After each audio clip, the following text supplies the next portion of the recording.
Gue denger kata lu susah untuk ngebedain warna pink sama abu-abu is the worst thing. Yes, that's the worst part. Lu nggak bisa lihat ini apa gimana? I can see that as a gray, tapi kalau misalnya yang light gray banget, gue tuh susah. Oke, light gray nggak bisa. Light gray itu belakang lo apa? Gue nggak tahu. I found happiness in minimalism juga. Memories itu lebih berharga daripada things. Barang, laptop, baju semua bisa rusak, bisa hilang, tapi your memories, no one can take your memories. Lo butuh atau enggak? Lo perlu atau enggak ini? Kan udah ada yang ini. Gue selalu nanya sama diri gue sendiri, karena yang salah dari orang tuh karena kita nggak pernah ngomong sama diri kita sendiri. Gue ada satu quotes dari Halle Berry, gue suka banget ya. Dia judulnya Start. Jadi start with your doubt, start with your voice trembling, start with nothing but start. Kita nggak akan pernah tahu apapun yang kejadian di hidup kita if you're not start. Welcome to the Hustler Talk. Senang banget nih kali ini kedatangan Oki Alparezi. Thank you, udah datengin gue jauh-jauh ya.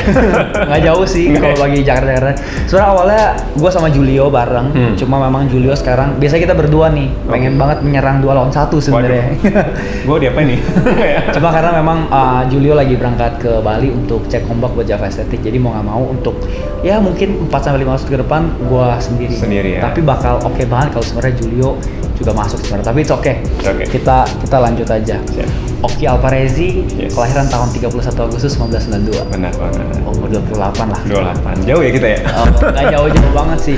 Tapi kalau misalnya gue lihat di Instagram lu sangat berdedikasi dan mengabdi untuk LSPR gak sih? Yes, education. Sampai sekarang pun kita sekarang lagi ada di LSPR. Di kampus LSPR, right. Lu dari angkatan 2011 kalau iya gak sih? Gua kalau ya angkatan 2010 lulus SMA, tapi lulus 2014, lanjut S2 2015, habis itu ASDOS baru ngajar. Oke. Sekarang selain ngajar dan lain-lain, gua ngeliat sisi yang lain nih. Apa tuh? Winner Elman. Alhamdulillah. Gila ya. Gua ngeliat lu pas lu di TV, lu ngomong kayak gitu, gue bilang ini pasti winner. Gue jujur loh, gue ngikutin lu, gue follow Indo Pageant, gue follow Elman, dan gue ngeliat lu winner, ya no doubt man, lu pasti menang sih orang. Jadi gue bingung, gue antara mau manggil bapak karena lu dosen atau lu mau manggil bro gitu. Bro aja bro, kita nggak jauh beda kan? Jauh beda kan ya. Gue juga 26 sih gue sekarang. Iya, jauh sih. Nggak, gimana? Oki, bro Oki kesibukannya sekarang? Kesibukan sekarang gue masih ngajar untuk marketing, introduction to marketing sama public speaking. Terus juga gue sekarang sebagai head of marketing untuk postgraduate program. Jadi untuk S2 sih biasanya, untuk S2 sama e-learning program S1 di LSPR. Itu. Jadi kalau nggak salah kemarin sama bro Ivan Kabul juga. Ivan Kabul tuh bagian dari apanya tuh? Ivan Kabul dia student sini. Oh, student juga di sini. Iya, student di sini juga. Jadi emang ada kenal Ivan Kabul juga. Kenal juga berarti ya? Sempat tahu kalau followan aja sih karena waktu itu iya di Elman. Oke. Tapi belum buat konten bareng belum. Oke. Harus lah buat konten bareng berarti. Terus sekarang juga sebagai winnernya Elman, menjalankan tugas sebagai health influencer. Terus juga gue punya social platform warna lain tentang buta warna. Karena gue salah satu pengidap buta warna. Nah juga. Itu yang menarik yang akan gue tarik sih nanti. Berarti kalau misalnya nih buta warna, gue denger kata lu susah untuk ngebedain warna pink sama abu-abu is the worst thing. Yes, that's the worst part. Lu nggak bisa lihat ini apa gimana? I can see that as a gray, tapi kalau misalnya yang light gray banget, gue tuh susah. Oke, light gray nggak bisa. Light gray itu belakang lo apa? Gue nggak tahu. Is it gray? Jadi gue bingung. Lu ngelihat ini nggak tahu, yang lu lihat apa sekarang? Kadang-kadang ngeliat abu-abu kayak pink, kadang ngeliat pink kayak abu-abu. Jadi kayak samar gitu. Terus sama juga coklat. Nih, ini hijau sama coklat gue susah ngeliat. Jadi gue ngeliat daun sama batang pohon tuh gue nggak tahu bedanya apa warnanya. So I see that as the same color. Jadi hijau sama coklat susah, ungu sama biru susah. Yang lo pakai sekarang gimana? Biru. Kalau biru, karena gue tuh tipe buta warnanya adalah red green atau partial. Partial ya. Nah, partial. Jadi kalau tipe kayak gue ini, we can see all shades of blue. Bisa ngeliat semua. Jadi makanya di rumah gue tuh banyak banget baju warna biru, biru dongker, biru muda. Karena satu-satunya warna yang paling jelas gue lihat adalah warna biru. Itu kalau gue lihat maksudnya lu bisa sadar itu pas SMP. Is it right? Yes, right. SMP gue sadar itu gara-gara abang gue mau masuk militer, buta warna. Dokternya bilang coba pulang. Abang lu juga buta warna? Yes. Abang gue, terus kakak ipar gue juga buta warna. Jadi ya gue di sekeliling orang yang buta warna. Itu bawaan keturunan atau gimana? Yes, genetik dari nyokap. Jadi kalau buta warna kan dia emang silang ya. Jadi nanti gue punya anak gue gak buta warna. Tapi kakak gue yang cewek punya anak bisa buta warna. Jadi perempuan itu sifat pembawa, laki-laki penderita. Kasian laki-laki ya. Gimana perasaan lu pas lu tahu kok gue nggak bisa ngelihat sama kayak orang lain gitu? Pertama gue menyalahkan diri sendiri sih. Jujur kayak gue bego banget. Kayak gue kelas 5 SD gue ingat banget. Gue bego banget. Gue tuh suka melukis. Yes. Gue menang beberapa kali lah lomba melukis. Lukisnya lukis baju, lukis orang, wajah atau gimana? Lukis pemandangan orang segala macem gitu. Berarti abis itu gue boleh lihat dong hasil lukisan? Boleh banget. Nanti gue tunjukin juga lukisan pertama gue juga nanti gue tunjukin. Jadi waktu itu kelas 5 SD, gue mewarnai, kan gue sempat mewarnai pakai krayon anak-anak kan. Terus gue tuh nggak tahu, gue mau ngecat si pohon, gue nggak tahu tuh pohon tuh warna apa. Jadi tapi orang-orang selalu bilang pohon tuh warna coklat. Nah jadi gue pura-pura sibuk, teman gue, coy ambilin ini dong, ambilin warna coklat dong, gue lagi sibuk nih. Terus teman gue hand over coklat, oh ini coklat. Terus kejadian menarik juga, gue pernah ikut lomba melukis karena gue emang suka buat ngelukis. Ini sorry, itu pas lu kelas berapa tuh? Lu lomba melukis kelas 5 sama. Oke. Jadi kayak kelas 5 tuh gue mulai suka gambar segala macem. Lomba, terus gue nggak gambar penari Bali. Nanti mungkin akan gue kasih tau juga ya nanti ya. Gue akan kirimin juga kalau nanti fotonya biar lo bisa display. Gue cat si penari Bali itu warna hijau ininya. Jadi sebenarnya inventornya Hulk tuh gue sebenarnya. I'm kidding. Jadi gue cat tuh warna hijau, warna kulitnya. Terus nyokap gue, kakak gue dari jauh tuh ketawa-ketawa kan. Salah, itu harusnya warna coklat. Nah, tapi gue nggak tahu beda coklat sama hijau. Tapi alhamdulillah menang juara 3 sih. Oke. Walaupun tuh kulitnya sama waktu lu tahu buta warna, kondisinya nyokap lu juga belum tahu kalau anak-anaknya buta warna. Belum tahu. Jadi kelas 5 tuh belum tahu. Pas SMP, karena abang gue udah SMA kan, gue beda sekitar 5 years ya sama abang gue. Terus pas ke dokter, abang gue tuh udah prepare semua. Kan biasa SMA kita udah prepare tuh ya, udah tes kesehatan, pokoknya udah masalah kesehatan, udah belajar pull up, belajar push up, gigi udah dirapiin apalah segala macem. Kepentok di pantohir masalah namanya. Gue lupa, pokoknya dia yang terakhir itu yang kesehatan. Terus dicek mata, nggak rabun, nggak apa, ternyata buta warna. Terus dokter bilang, bapak ibu coba punya anak cowok nggak? Punya adiknya gitu. Coba sekarang pulang, 99% anak bapak juga buta warna. Itu bokap nyokap gue langsung bergegas pulang. Langsung ya mungkin satu harapan anak laki-laki yang bisa masuk militer ya gue gitu, jadi dokter lah. Karena kan kalau misalnya di daerah kan the most popular pekerjaan itu kan dokter, polisi, kerja di bank, kerja di militer dan segala macam. Nah semua karir itu gue nggak bisa. Dan itu buat orang daerah itu sangat membanggakan banget ya. Abis itu, dan gue pengen jadi pilot waktu itu. Ya sedih sih, karena nggak bisa menggapai mimpi gue karena mata. But it's fine. Ya sampai sekarang ya, alhamdulillah ternyata jalannya berbeda. Jalannya beda, ya kan? Yang tadi pengen jadi pilot, tapi sekarang gue jadi dosen, which is fine, which is nggak masalah. Dan ketika waktu orang tua lu tahu lu buta warna, reaksi apa yang pertama kali orang tua lu kasih tahu ke lu? Kalau bagaimana? Sebenarnya orang tua gue juga karena gue dari daerah ya, jadi mereka tuh agak dari Sumatera Utara ya. Sumatera Utara. Berarti lu masih di Sumut, di Medan, di Binjai.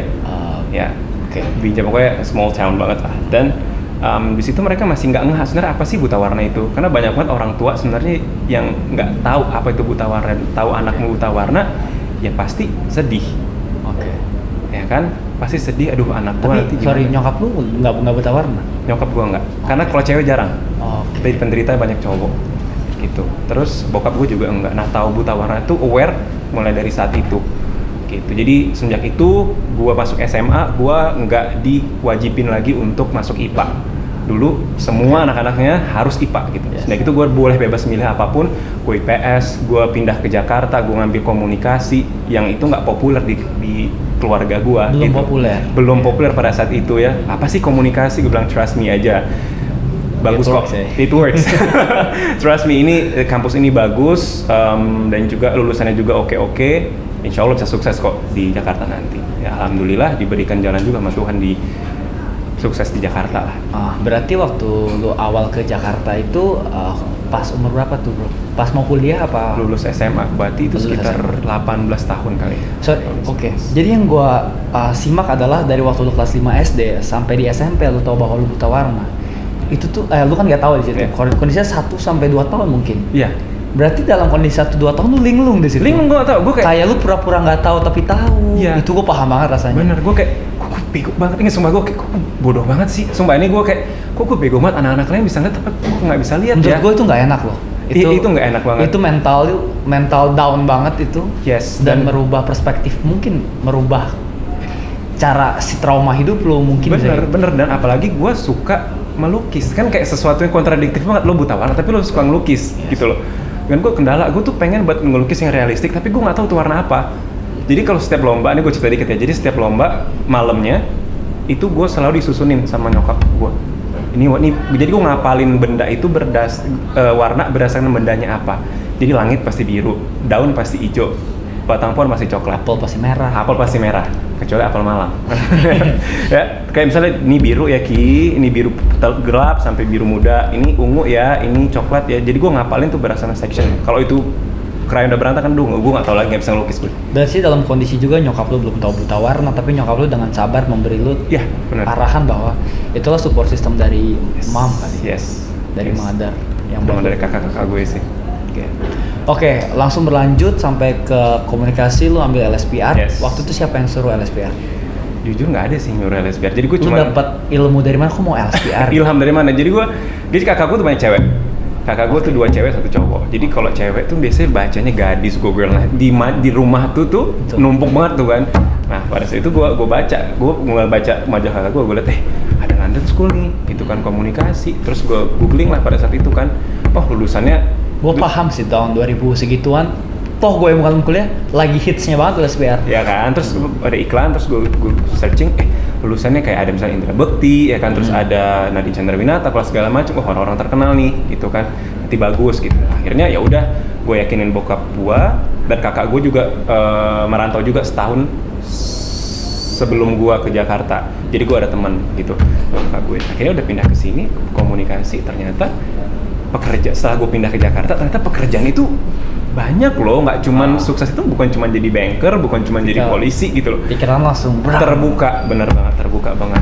Kalau di Jakarta kan anything bisa jadi uang gitu ya, maksudnya kayak lo jadi VO bisa jadi uang gitu kan, lo jadi model, lo bisa tiba-tiba editor ya kan, jadi apalah ya. Pindah ke Jakarta such a good move sih sebenarnya. Terus pas lu masuk, lu lulus segala macem, dan apa yang membuat lu bisa melanjutkan di LSPR? Jadi gimana tuh ceritanya? Melanjutkan gimana maksudnya? Jadi kan pas lu lulus LSPR tuh tetap masih jadi, makanya sekarang bisa jadi head of marketing segala macam, itu gimana ceritanya? Oke, gue sebenarnya kalau dari sisi akademik sebenarnya biasa-biasa aja gitu ya. Tapi gue memang lumayan aktif kalau di kampus. Gue ikut Mister and Miss LSPR itu ada ininya ya kan. Terus dapat ini juga ya. Congeniality, persahabatan ya. Karena orang yang bersahabat banget dulu kan. Terus abis itu ya lumayan aktif kegiatan di luar kampus segala macam. Nah mungkin pas hari itu mungkin dilihat juga oleh dosen-dosen juga. Ya udah yuk, karena aktif coba jadi asdos.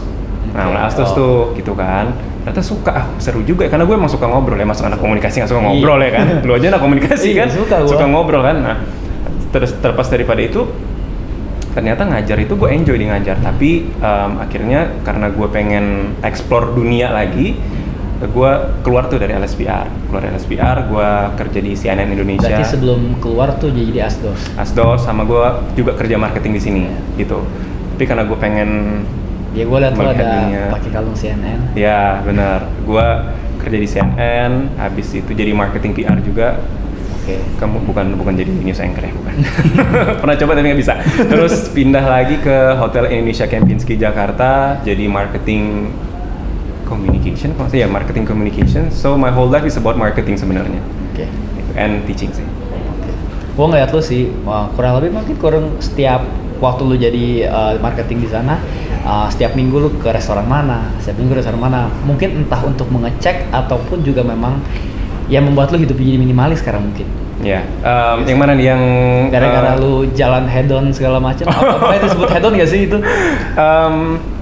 Karena waktu itu gue muak sendiri sama diri gue sebenarnya waktu pas gue mulai hidup minimalis ya, mencoba mulai hidup minimalis waktu itu karena gue minimalis itu ngomong nanti deh kalau gitu. Kenapa? Belum nyampe situ. Belum nyampe situ. Belum. Tapi waktu ketika apa yang membuat lu 1,5 tahun mengeksplor dan kembali lagi ke LSPR? Apakah ditarik lagi sama ininya timnya apa gimana? Ditarik lagi sih waktu itu karena mau ngajar nggak jadi dosen waktu itu. Karena kan gue udah lulus S2. Karena untuk ngajar S1 harus. Lu kenapa bisa punya pemikiran ambil S2? Karena menurut gua kan di LSPR ada tuh namanya akselerasi program. Jadi dalam waktu 5 tahun lo bisa dapat S1, S2. Why not gitu. Dan gua tahu juga dengar omongan orang juga kalau lo udah kerja, lo pasti malas S2 nanti gitu.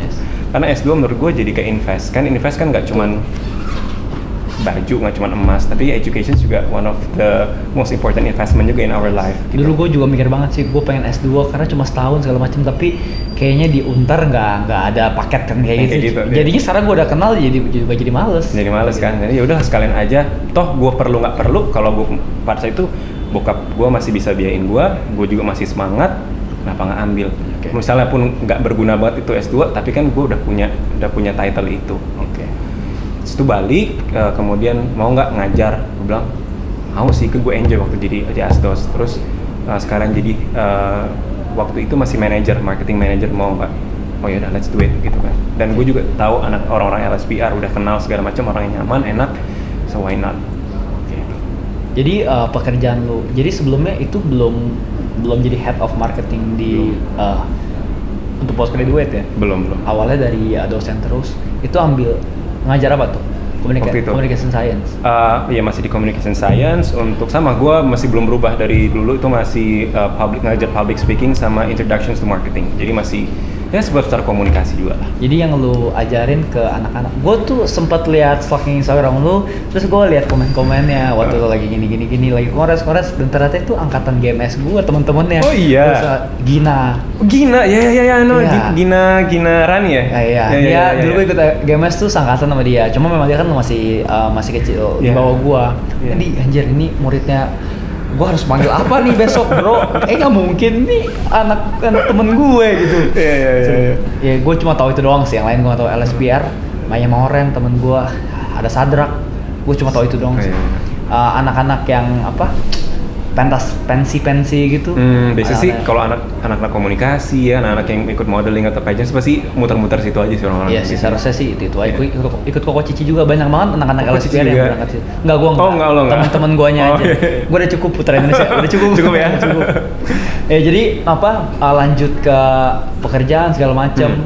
Dan sekarang kenapa lu bisa berubah jadi ikutan Elemen? Gue sih ngeliat ya, karena awalnya terinspirasi dan lu ikut satu program dari salah satu influencer dan lu beli programnya 3 bulan badan lu berubah. Oh iya. Kenapa lu mau ikut? Kenapa lu mau beli program itu? Program, gue nggak apa sebut nama ini. Boleh juga kalau disebut, soalnya gue takut spellingnya salah jadi gue nggak mau ngomong. Oh, namanya Brody Balo. Brody Balo, yes. Actually itu nama stage name dia. Gue sudah sering lihat dia sih. Yes. Cuma gue nggak tahu kalau dia tuh jualan program atau gimana. Yeah. Si Stephen Hardy, namanya Stephen Hardy. Waktu itu gue hire-nya juga pengen kebentuk badan, plus juga pengen ikut Elemen ya, pengen bagus lah gitu ya. Dan gue ngeliat dia itu sebagai sosok yang health influencer juga, tapi itu nggak pelit ilmu. Jadi dia tuh ngasih aja gitu di blog dia segala macamnya, kalau mau ikutin silahkan gitu. Tapi gue nggak bisa kayak gitu. Gue akhirnya gue kontak dia, terus juga bro gue mau kayak gini. Akhirnya dengan gue orangnya memang cukup disiplin ya, apa yang gue mau tuh gue pasti gue kejar gitu ya, disiplin dan segala macam. Ya akhirnya alhamdulillah disukses tuh. Karena memang banyak juga yang gue lihat perubahan lu signifikan. Alhamdulillah. 3 bulan lagi ya? 3 bulan. Itu kotaknya keluar langsung. Alhamdulillah, walaupun tipis-tipis lah ya. Tapi tipis-tipis. Maksudnya untuk waktu 3 bulan nggak begitu. Coba dengan konsep 3 bulan tuh, lu lanjutin lagi 3 bulan, itu bakal lebih gila lagi. Iya itu konsepnya. Terus tapi sampai sekarang gue juga masih mempercayakan dia untuk ngebentuk badan gue sih gitu. Dan terus itu kenapa mau join Elemen juga, karena gue ngeliat Elemen dan gue itu as a person mempunyai visi misi yang sama nih. Betul. Karena gue ngeliat Elemen itu kan mencari health influencer yang bisa berkomunikasi juga. Betul. Dan menginspirasi orang juga. Betul. Dan itu menurut gue masuk di masuk di visi gue juga sebagai edukator. Ya kan gue suka sharing sama orang juga, so why not? Dan Elemen ini platform yang gede, platform yang bagus.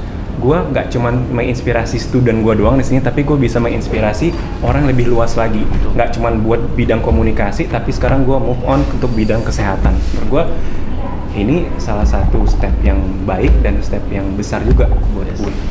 Dan ternyata memang kalau misalnya gue lihat sih memang perubahan lu signifikan, dan gue udah stuck nih. Masih saya mau gue lihat lu udah berubah badannya sebelum ikut Elemen. Gue bilang kalau gue bilang ya, maksudnya lu tanpa elemen dulunya kalau lu nggak masuk elemen pun lu akan tetap bisa mengikuti banyak orang sih. Iya, Tapi karena elemen lagi lu malah buka wadah lagi, lu buka platform lebih besar lagi untuk lebih luas lagi. Dan menurut gue lu nggak salah pilih jalan. Benar. Lu tetap di tempat yang benar. Dari segi gue yang sudah hidup lebih dulu dalam dunia pageant, lu nggak salah pilih. Maksudnya dari segi perjalanan semuanya. Dan akhirnya yang gue salut juga, yang gue respect dari Elman adalah dia melihat kekurangan lu menjadi kelebihan lu. Dan itu membuat lu buat warna lain. Warna lain. Nah itu gimana jalannya? Gue cerita di awal banget ya. Jadi gue itu waktu pas daftar Elman kan disuruh bikin inspirational speech. Betul. Mungkin lo udah baca juga di ini gue Instagram gue. Jadi gue tuh apa ya yang diinspirasi dari diri gue gitu. Oke, gue mau ngomongin tentang gue ngajar segala macam, cuman kayaknya that's just too basic gitu. Terus gimana ya? Gue mau masukin gue buta warna gitu.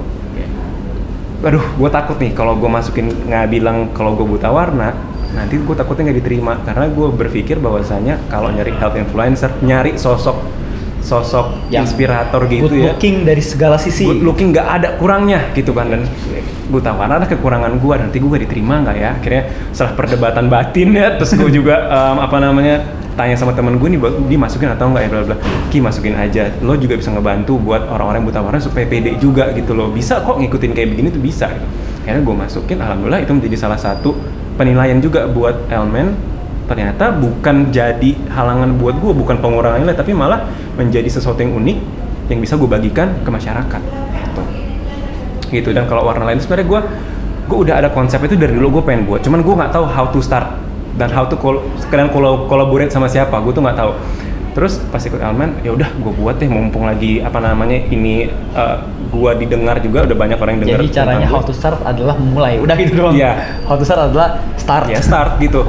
Terus yang gue lihat, gue ada beberapa juga teman yang buta warna, terus gue tanya, iya gue tuh cukup depres, apalagi dia dari keluarga militer, terus kan biasanya militer tuh anaknya juga militer kan, dia buta warna, dia nggak bisa. Jadi gue nggak mau nanti anak-anak Indonesia sih, gue nggak mau terlalu seluruh dunia, anak Indonesia aja, mereka harus tahu kondisi mata mereka itu sejak dini, bro. Jadi kayak misalnya dari SMP atau ya maksimal banget SMA, mereka tuh harus udah tahu kondisi mata mereka. Kenapa? Jangan sampai mereka udah mimpi pengen jadi pilot, mimpi banget jadi dokter, tiba-tiba nggak bisa pas hari H mereka mau daftar. Kan itu impian jadi hancur. Kayak kakak lu sendiri. Kayak kakak gue sendiri itu sebenarnya berangkat dari pengalaman pribadi. Tapi kalau udah kita tarik, misalnya kayak gue daftar dari SMP, gue udah tahu, oke, gue nanti ke komunikasi aja deh. Oh, nanti gue jadi marketing aja kan, jadi PR. Jadi bisa masa depan lo tuh bisa lebih sudah bisa jelas gitu. Bisa kayak, oh gue tahu gue mau kemana gitu, ketimbang kayak lo nggak tahu kondisi mata lo, tiba-tiba lo buta warna, terus shock, udah hancur, jadi bingung mau ngapain gitu. Jadi campaign gue memang nanti awalnya gue pengen ke sekolah-sekolah menyuarakan tentang buta warna tuh apa sih gitu. Dan juga kalau buta warna lu jangan chill aja, buta warna tuh anggap aja kayak orang rabun lah ibaratnya gitu. Ada sih sekarang kacamata buta warna sebenarnya gitu. Ada kacamata buta warna, tapi itu sebenarnya nggak 100% bisa membantu. Cuman itu bisa bisa ngelihat kira-kira warna hijau tuh kayak apa melalui kacamata itu gitu, bro. Dan lu nggak mau punya kacamata itu? Pengen beli sih, tapi lumayan. Terus shippingnya dari US kan, terus satu kacamata harganya di Indonesia nggak ada? Gue belum nemu sih ya. Itu namanya dari Enchroma, jadi itu dia kacamata hitam gitu, tapi dari US. Satu kacamata sekitar berapa? $400 apa $500 ya, 6-7 juta gitu. Satu kacamata lumayan juga ya, buat kacamata hitam doang ya. Terus dia itu beda kacamata indoor sama outdoor. Oh, dia punya dua. Jadi lo harus beli dua, berarti 14 juta kan. Gue ya pengen sih beli sih. Terus lo tuh boleh deh buka di YouTube orang-orang yang pakai kacamata itu. Kalau gue ngeliat itu gue sedih. Kenapa? Mereka tuh terharu, warna kuning tuh kayak gini ya. Mereka sampai pegang-pegang pada nangis. Gitu, tapi ya gue belum pernah coba sih. Gue pengen nantilah beli kali ya. Iyalah, selama lu hidup 28 tahun lu nggak pernah lihat warna sama. Antara tuh shock. Ya, gue tahu sih, Pak. Dan kalau misalnya gue lihat, lu demen banget ya jalan-jalan. Alhamdulillah, kalau punya duit sih demen ya. Karena gue sempat dengar juga selama lu masih punya energi, selama lu masih punya uang dan punya semangat, lu masih tetap bisa jalan. Apa yang membuat lu? Kalau gue nih jujur, kalau gue tuh sekarang nih, bahkan Tony pun tahu, kalau gue udah kerja nih, bahkan orang-orang tuh harus ingetin gue kalau lu harus liburan. Iya. Sometimes gue lupa, gue tuh Oh my god, jangan. gue liburan sama ini pun suatu achievement buat gue karena tanggal 27 besok gue mau ke Bali, cuma itu doang. Gue bilang oke. Karena gue terlalu fokus sama self development gue, misalnya entah gue ke Bali, mendingan gue beli kamera. Gue kan suka foto, jadi gue bisa hasil yang lain. Nah, menurut lu gimana kalau pandangan gue seperti itu? Sebenarnya sebagai pekerja keras nggak masalah sebenarnya, bagus banget sebenarnya bro, bagus banget. Maksudnya masih muda ya, apalagi kita masih punya energi muda, kerja keras nggak masalah. Tapi gue percaya bahwasanya memories itu lebih berharga daripada things. Barang, laptop, baju semua bisa rusak, bisa hilang, tapi your memories, no one can take your memories ibaratnya, kecuali Tuhan ya, itu udah beyond. Jadi gue I'd rather to collect memories than things sekarang ya. Waktu gue mulai minimalis itu sekitar 2018 atau 19 gitu ya. 1 atau 2 tahun yang lalu. 1-2 tahun lalu, tapi gue nggak ekstrim gimana. Jadi minimalis itu ngajarin gue juga untuk lebih bisa memilih juga. Okay. Jadi gue I'd rather to traveling daripada kayak beli produk yang gue cuma seasonal doang, tahu-tahu gue ya. Dan sampai lu kesandung kakinya. Oh iya di ini gue ya. Itu karena nggak apa, gue udah bisa masuk ke minimalis. It's okay, masuk aja. Jadi apartemen gue kecil, cuman 35 square. Apartemen lu di sekitar sini gak sih? Atau di utara? Utara. Kecil, tapi barang gue banyak banget. Sepatu gue tuh banyak banget. Kok bilang banyak, itu banyak banget. Jas gue itu kayak blazer gue dari mulai yang warna biru banget, biru. Krem apa sih banyak banget, dan gue pakainya juga jarang sebenarnya. Kaos gue banyak banget. Itu gue ngeliat kayak gue stres sendiri kayak banyak barang nggak bikin gue bahagia juga gitu kan. Terus akhirnya gue searching, gue baca ada buku, gue lupa orang Jepang yang nulis itu ya, baca buku tentang minimalis. Terus gue juga nonton videonya tentang minimalis segala macam. Ternyata barang itu nggak bisa bikin kita happy. Yang bisa bikin kita happy itu ya ketika kita merasa cukup. Kita merasa cukup dengan apa yang kita punya. Dan akhirnya gue sortir, gue kasih ke temen gue kasih ke panti asuhan. Itu sepatu nggak ada yang gue jual, tapi ya nggak ada yang gue jual, semua gue kasih ke orang karena gue percaya the more we give the more we receive. Gue ngerasa seperti itu, jadi gue kasih semua. Akhirnya apartemen gue tuh terang, kelihatan semua, dan gue ngerasa lebih happy. Gue nyuci baju lebih enjoy, ngelipet baju juga lebih enjoy. Kalau lo tahu siapa ya, Marie Kondo, Sparks the Joy. Jadi gue milih itu yang benar-benar gue suka. Jadi baju di rumah gue tuh yang benar-benar cuman gue suka. Makanya kalau lo lihat baju gue yang ini di Instagram warna biru, pokoknya itu aja deh. Pokoknya nggak ganti-ganti karena nggak mandi, nggak ya. Karena cuci pakai aja gitu. Karena gue lihat Raditya Dika juga makin parah. Dia suka banget minimalis, sampai akhirnya jam Rolex pun dia punya 4, dia sisihin jadi 1 tapi yang lebih mahal. Iya. Karena kan Rolex itu aset, jadi dia hanya pikir mana aset yang lebih berharga, dan yang ini dia lempar untuk nge-upgrade si 1 ini. Benar. Dan menurut gua, tapi kayaknya kalau gue lihat minimalis itu kayak jadi sebuah kepercayaan atau agama gak sih jadinya? Atau gimana menurut? Bisa dibilang kayak gitu sih ya, bisa dibilang kayak gitu karena kalau agama sih cari kan ketenangan ya berarti. Nah, dengan minimalis itu kayak jadi lebih tenang. Lo kayak gini, contohnya ngebersihin rumah tuh lebih gampang deh. Kayak gue tuh nyimpen kayak dari mantan lah apa bla bla gitu kan. Sayang ngebuangnya gitu. Buat apa, udah orangnya udah nggak ada juga. Kayak gue angkat lah semua itu shelves tuh kelihatan semua, bentuknya adalah baju-baju gue numpuk tuh kelihatan lah semua. Pokoknya dari terang deh rumah gue, dan gue juga jadi lebih happy. Ngebersihin rumah jadi enjoy. Itu ternyata minimalism. I found happiness in minimalism juga ternyata. Walaupun nggak se-ekstrim orang Jepang kan, ada yang nggak ada TV. Gue nggak sampai segitunya sih. Tapi kalau misalnya yang gue tangkap dari minimalis, gue pelan-pelan juga lagi coba minimalis. Yang gue pelajarin adalah lu bukan belajar, ya jujur jadi bahagia, tapi gue belajar untuk lebih wise sih, bijaksana untuk memilih apa yang kita masukkan dan apa yang kita keluar. Dan ketika kita memilih untuk bijaksana, tentunya kan untuk belajar menjadi bijaksana tuh susah untuk memilih. Nah, sometimes kadang-kadang kayaknya yang ini pengen deh, tapi enggak. Alhasil gue mikir yang lain gue lakukan, yang ini tetap gue stuck, tetap gue pause itu. Alhasil barangnya nggak gue lepasin gitu. Bagaimana cara lu untuk meyakinkan bahwa oke, ini barang harus gue lepas? Itu juga sulit buat gue, jujur. Karena semua barang yang di rumah gue tuh gue suka. Sesimpel ini, fotos gue di HP itu sampai hampir mau 20.000. Gue mau hilangin aja, gue takut gitu, kayak takut ini kepake, tau gak? Nah, gimana? Gue kayak gue selalu ngomong sama diri gue sendiri, ini bukan gila ya, interpersonal communication. Lo kalau komunikasi tahu ya, gue selalu ngomong sama diri gue sendiri, Ki, lo butuh atau enggak? Lo perlu atau enggak ini? Kan udah ada yang ini. Gue selalu nanya sama diri gue sendiri. Karena yang salah dari orang tuh karena kita nggak pernah ngomong sama diri kita sendiri. Betul. Bukan berarti gila ya, enggak ya. Tapi kadang diri sendiri butuh diajak ngobrol loh. Butuh diajak kompromi loh. Butuh bener-bener literally lu ngomong. Gue bener. Secara vokal gitu kan. Iya, gue bener ngomong. Mungkin kalau orang lihat gue kayak orang gila kali ya. Lo perlu nggak ini? Lo perlu nggak? Terus gue lihat kalau gue punya barang yang sama, itu barang nggak akan gue beli. Misalnya gue mau beli barang nih, terus gue ngelihat sarung tangan gym deh, ngapain gue ganti, pakai aja yang masih lama, masih ada, masih bagus, udah gue nggak mau beli.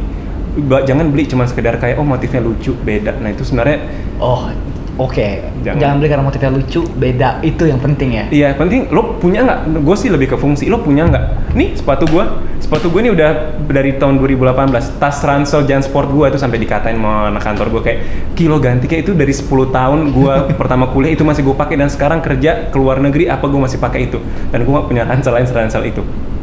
Jadi gue selalu memikirkan fungsinya. Kalau misalnya udah rusak, sebisa mungkin gue perbaikin, bukan pelit, enggak, tapi gue sayang sama itu barang. Kayak gitu. Jadi di site-nya adalah kayak lo butuh ini atau enggak, tanya sama diri lo sendiri kayak gitu. Dan itu butuh waktu menurut gue. Butuh waktu, untuk proses. melatih perbincangan mulut lu secara komunikasi itu, cara lu menerima diri.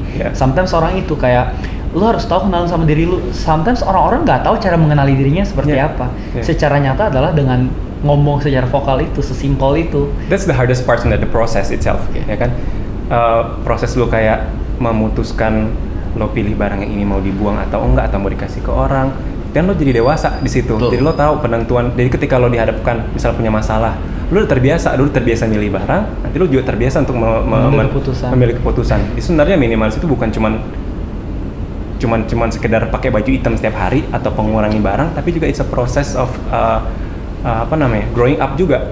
Menurut gue sih kayak gitu. Makanya gue suka nih dengan konsep hidup yang kayak begini gitu. Oke, kita ngomongin tentang minimalism, kita ngomongin tentang winner element. Tapi yang paling gue belum tahu dan gue selalu penasaran adalah dulu pas gue jadi murid, gue juga sempat bermimpi pengen jadi dosen. Gimana sih rasanya jadi dosen?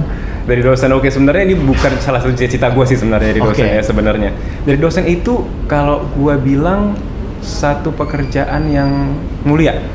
Kalau gue bilang ya. Karena jujur ya, gue bilang gue mau jadi dosen. Gue juga nanya sama diri gue cocok jadi dosen. Harus gak gue ambil S2. Terus gue bagaimana caranya untuk melihat orang samping gue lagi tidur sedangkan lu lagi menjelaskan. Gue mau menerima itu gak? Sometimes gue sangat idealis tentang itu. Kalau mau, gue buat komunitas. Jadi orang-orang yang mau sama gue dateng, gue ngomong apapun orang lain dengar tanpa harus. Karena itu, kalau gue diajarin adalah komunikasi bukan is about your speaking gitu, tapi lu mendengarkan, lu mau mendengarkan apa enggak. Dan menurut gue, apakah orang-orang memang semengerti gue, harus mengerti mereka gitu. Itu sih, menurut lu gimana? Menurut gue, jadi tadi sebagai jadi dosen itu bener lo bilang, kayak sebenarnya lo juga bisa dibilang dosen itu kan menurut gue cuman profesi ya. Kalau lo bikin komunitas orang mendengarkan, lo sama-sama edukator kayak gue, cuman beda platform aja sebenarnya. Dan menurut gue makanya gue tadi gue bilang gue sebenarnya nggak kepikiran buat jadi dosen sama sekali, nggak. Tapi pas in the process ternyata sharing itu I really believe in magical of sharing knowledge gitu, karena pengetahuan ya, jadi dosen atau kayak lo jadi edukator itu nggak sama kayak kita makan pizza, kita bagi-bagi itu pizza habis. Tapi kalau yang namanya yang namanya dosen, ilmu, kalau kita sharing, kita malah nambah ke kita, malah berkah ke kita. That's why gue kayak sekarang makin gue gede, gue makin kayak uang itu nggak ukuran sebenarnya. Uang itu bukan jadi tolak ukur sebenarnya sekarang, tapi your happiness. Lo suka di bisnis, that's your happiness, go for it gitu. Kalau gue, my happiness is sharing with people, I go for it gitu. Jadi sebenarnya kalau menurut gue uang itu bukan tolak ukurnya gitu. Itu sih. Justru awal gue bangun Java, I'm not just selling the product, tapi gue buat komunitas dan gue buat hasil podcast ini.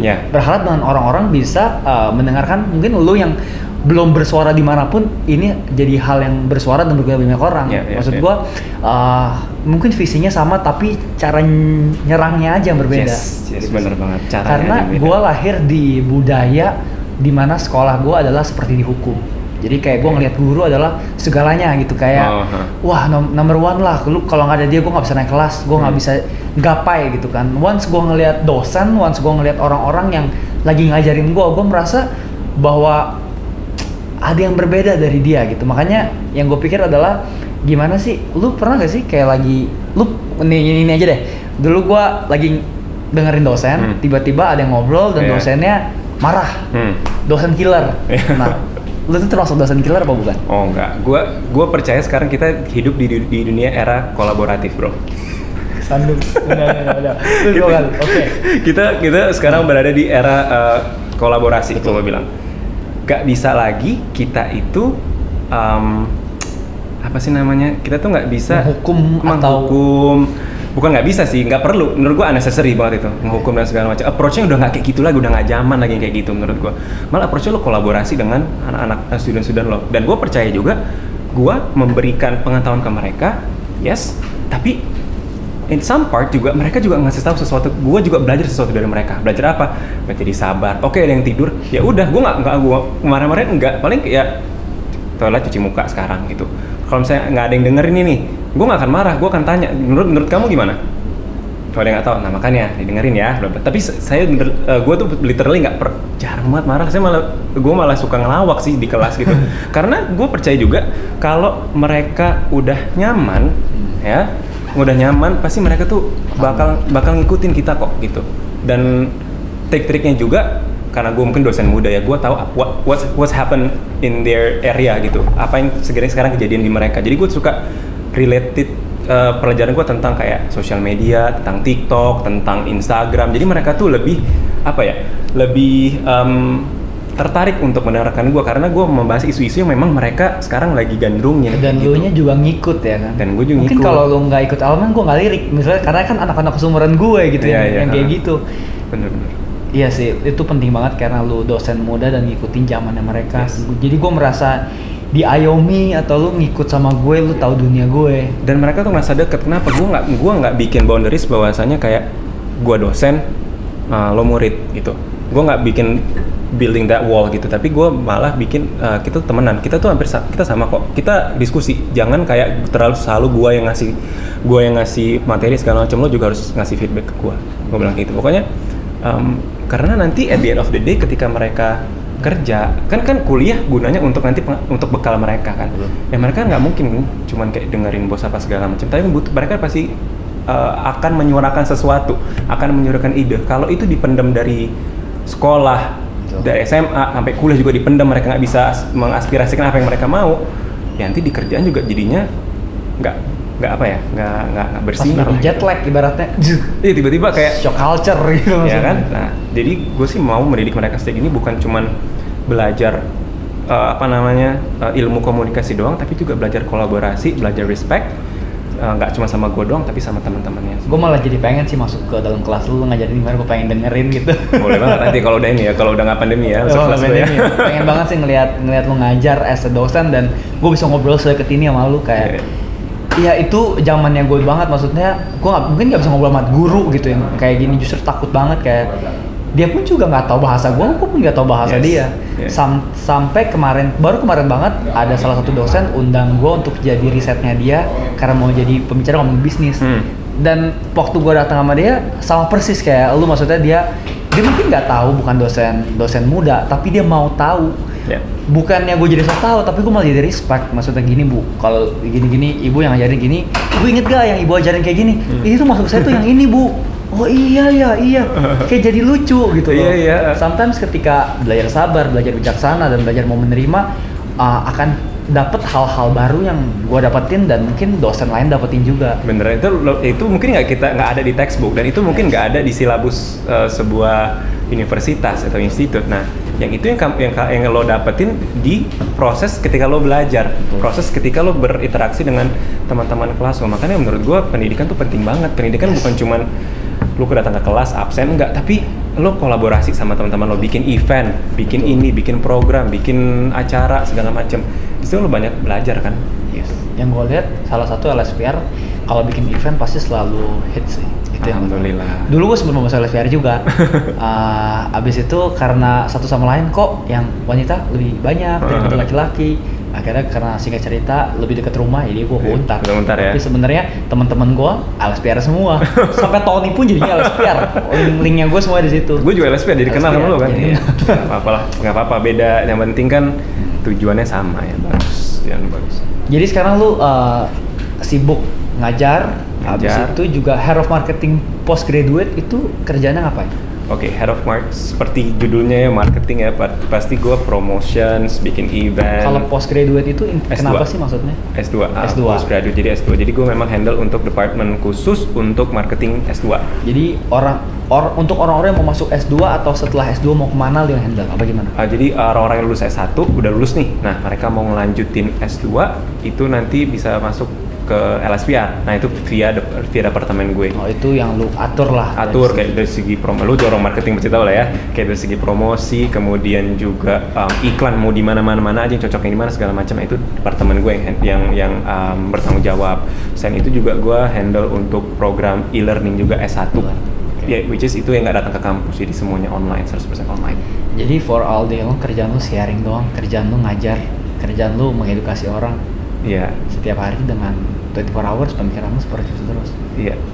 Ngajar, terus juga ya tadi ngurusin handle si marketing segala macam, dan juga sekarang jadi winner element juga. Jadi ya, dan juga sekarang bikin social platform juga warna lain, ya cukup bervariasi sih. Warna lain akan jalannya seperti apa nanti? Nantinya gue rencananya pengen bikin komunitas sih sebenarnya, tapi sekarang ini karena masih sangat prematur ya, gue bilang ya, sangat baru banget. Gue sekarang isi konten buat talk show aja, internet talk show, terus juga tentang fakta-fakta buta warna yang orang-orang nggak banyak tahu. Gue liat konten lu lumayan aktif. Ya, alhamdulillah ya. Itu gue semua kerjain sendiri, gue ngedesain sendiri, gue nyari sendiri pokoknya. I feel you, bro.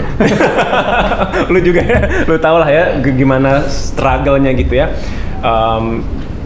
Juga yang ngurusin LSPR juga, marketingnya gitu kan, dan juga ngajar. Ya lumayan sih.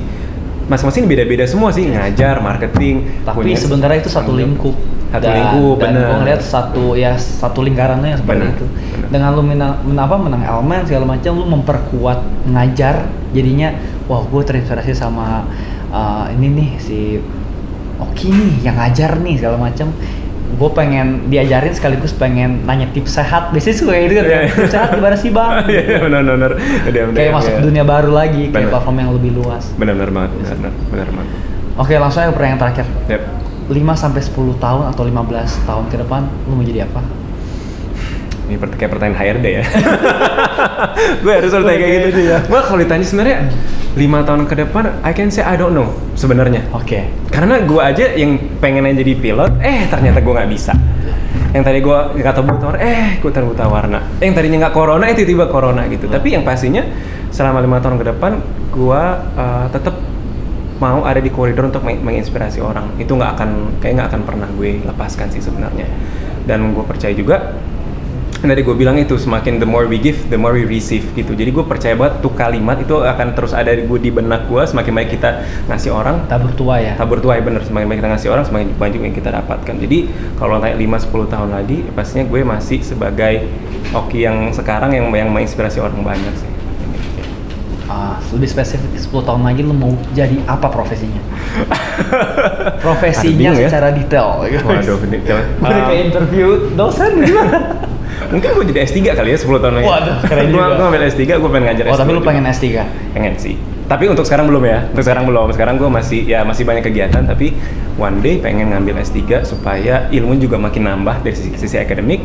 Ya, bisa ngajar buat orang S2 juga. Yang kalau S3 bisa ngajar S2 dan punya komunitas yang solid sih. Boleh satu pertanyaan lagi? Boleh. Karena lu dosen, banyak banget teman-teman gue sekarang yang lagi mungkin yang masih kuliah karena kan gue bukan mau 3,5 tahun. Jadinya ada 6 bulan. Sebenarnya kan gue Untar 4 tahun, tapi masih ada teman-teman yang nyangkut. Nyangkut karena corona juga dan lain-lain. Nah, lu ada pesan gak sih buat murid-murid temen gue nih? Lu as a dosen tuh yang lagi putus asa karena nggak lulus. Karena kemarin gue sedih banget, temen gue dari SD akhirnya dia singkat cerita dia pengen banget jadi koki. Singkat cerita karena corona segala macem orang tuanya nggak mendukung dan akhirnya dia gantung diri. Dan gue sedih banget ngelihat seperti itu, dan mungkin ada orang yang seperti itu yang lagi mau nonton ini, dan lo as a dosen, gimana pesan untuk anak-anak seperti itu? Oke, pesan untuk anak-anak yang misalnya belum lulus lah ya. Misalnya, gue ada satu quotes dari Halle Berry, gue suka banget ya. Dia judulnya Start. Jadi, start with your doubt, start with your voice trembling, start with nothing, but start. Kita nggak akan pernah tahu apapun yang kejadian hidup kita if you're not start. Sebelumnya, lo harus find your motivation dulu. Motivations, then start and not quit. No matter how hard it is, kalau misalnya lo emang suka, never quit. If you're tired, if you feel overwhelmed, if you feel burnt out, don't quit. But rest, istirahat. Kalau misalnya memang capek banget segala macam. Jadi menurut gue, lo harus start dulu. Kayak, aduh nggak tahu nih mau mulai dari mana ngerjain skripsi, just start. Start pakai apa aja. Mau itu nulis dulu, mau itu jalan-jalan ke mall, mau itu cari inspirasi, just start. That's the word. That's the only word. Ya udah cukup itu aja. Oke, bro. Thank you banget, bro. Thank you so much, bro. Udah, Sip. semudahan cerita kita, ngobrol kita bisa jadi inspirasi. Amin. Boleh ngomong bareng nggak? 321 salam hustler. Salam hustler. Gimana? Gini. Di situ ya. Oke. Nah, gue di sini. Kayak gini ya. Oke. 3, 2, 1. Salam hustler.